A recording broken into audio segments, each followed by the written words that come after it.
Now you guys are going to be doing these operations with the vectors that were covered on the last page. So first up, we need to do w plus y.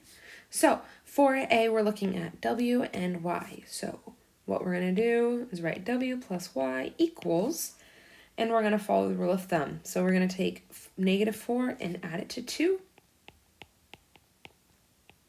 comma 1 and 5, 1 plus 5, whoops, not parentheses, don't do what I did, that's wrong. We're going to do that pointy bracket on the side.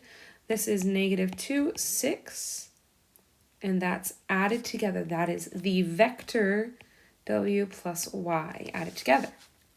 Now for b, it's z minus 2y, so this is two pieces in one.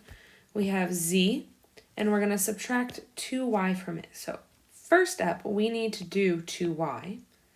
We're just going to multiply the y values each by 2, so that gives us 4 and 10. Now we can take z minus 2y.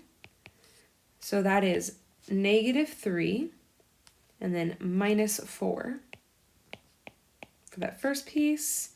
And then 0, I should make that look more like a z, 0 minus 10 for the second piece.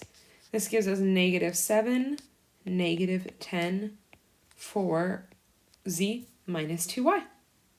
Hopefully that makes sense. We're going to get into more applications on, the actual meanings of adding these vectors and things like that. So just, take this with a grain of salt till we get to that application. If you are struggling, just make sure to follow those vector operations we covered on the prior slide.